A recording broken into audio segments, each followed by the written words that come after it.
Welcome back to Philosophy Unpacked. Today we're diving into a really evocative chapter from Nietzsche's Zarathustra titled The Honey Sacrifice. This one starts with a striking image. We see Zarathustra, much older now, with white hair, sitting alone and just gazing out at the sea. Exactly. Years have passed. He's in this state of calm contemplation when his faithful animals approach him. Right.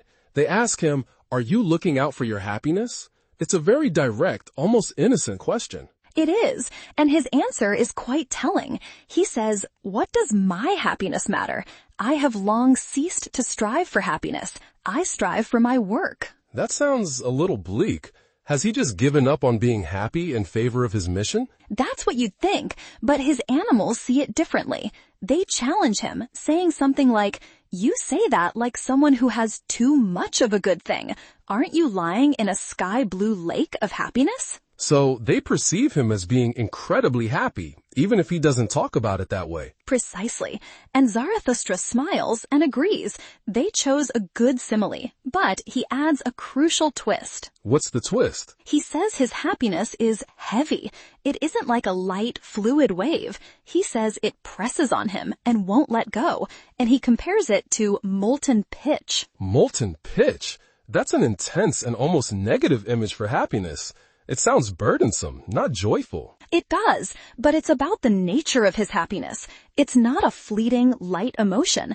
It's a profound, weighty sense of purpose that has obligations attached to it. So it's not a passive state of bliss, but an active, demanding force in his life. That's the perfect way to put it, and the animals pick up on this heaviness. They notice a physical change in him, right?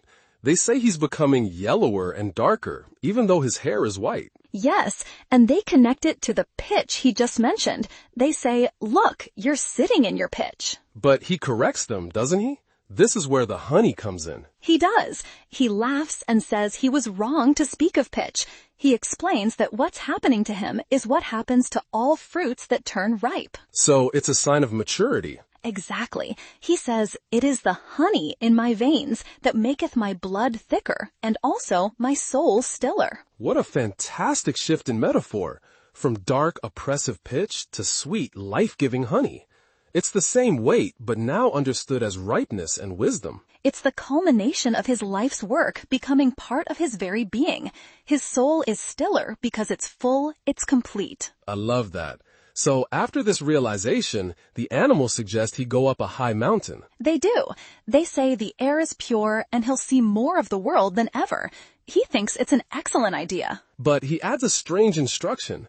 He wants honey brought up the mountain with him. Yes, yellow, white, good, ice-cool, golden comb honey. He declares that when he gets to the top, he will make the honey sacrifice. Which sounds very mysterious and ceremonial. A sacrifice of his ripened wisdom, perhaps? That's what we're led to believe. But when he gets to the summit, he sends his animals away, and we get the big twist. He's finally alone. What's the first thing he does? He laughs, a deep, hearty laugh, and he confesses that the whole idea of a honey sacrifice was just a ruse. A ruse? A trick on his own animals? Why? He calls it a useful folly. He says that on the mountaintop, alone, he can speak more freely than he can in front of caves or his beloved animals. So it was an excuse to get to a place of total honesty with himself. That's part of it. The other part is redefining the very idea of sacrifice. He says, "What to sacrifice? I squander what is given me. How could I call that sacrificing?" He's not losing something. He's giving it away freely. He's a squanderer, not a martyr. Exactly. And this is where we learn the true purpose of the honey. It wasn't for a sacrifice. It was bait. It was bait, sweet, sticky stuff to attract growling bears and strange birds, as he puts it. It's the best bait, like a hunter or fisherman would use. And this leads to the central metaphor of the whole chapter, fishing. Yes, he says the world, particularly the human world, is not a dark forest, but a fathomless, rich sea, full of incredible fish and crabs. A sea so rich that even gods would want to become fishermen in it. And his target is the human sea. He says, "Towards it do I now throw out my golden angle rod and say, 'Open up, thou human abyss.'" He's fishing for people.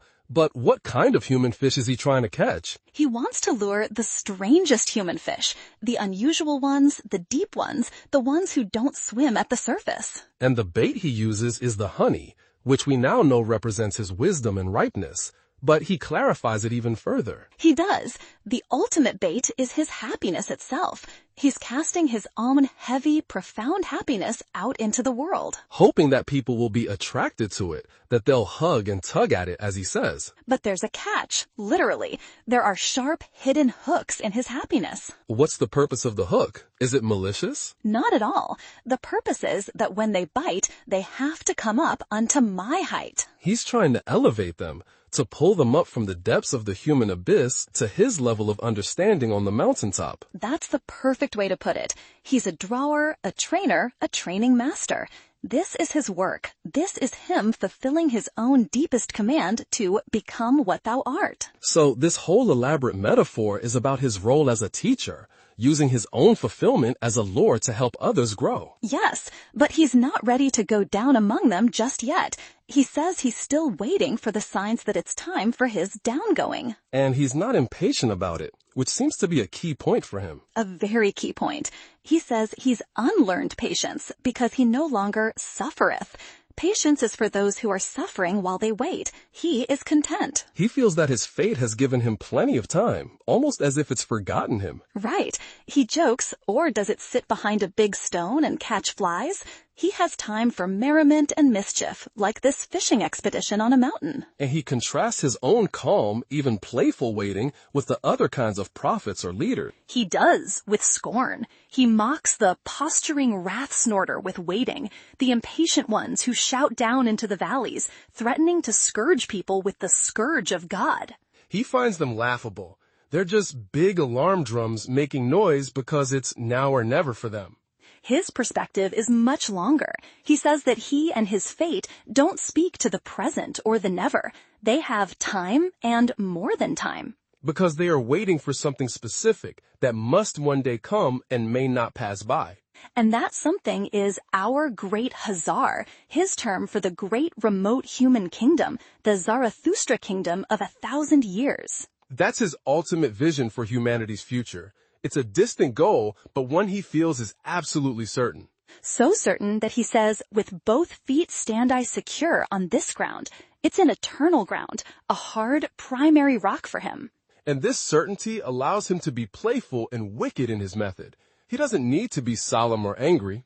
Exactly. He can laugh and use his glittering scorn laughter as another lure to attract the finest human fish. The chapter ends with him casting his line one more time, doesn't it? Yes, a powerful final invocation. Out, out my fishing hook. In and down, thou bait of my happiness. Drip thy sweetest dew, thou honey of my heart. He's casting his hook directly into the belly of all black affliction. He's actively seeking out suffering to transform it. And the final image is one of incredible optimism. He looks out and sees how many seas round about me, what dawning human futures, all under a rosy red stillness and unclouded silence. So, to bring it all back, the honey sacrifice is a beautiful misnomer. The real act is to squander his happiness, to use his own ripeness as bait to elevate humanity. That's the perfect summary. It's not about self-denial. It's about using self-fulfillment as an active, generative force in the world, a truly profound idea. It turns the idea of a spiritual leader on its head.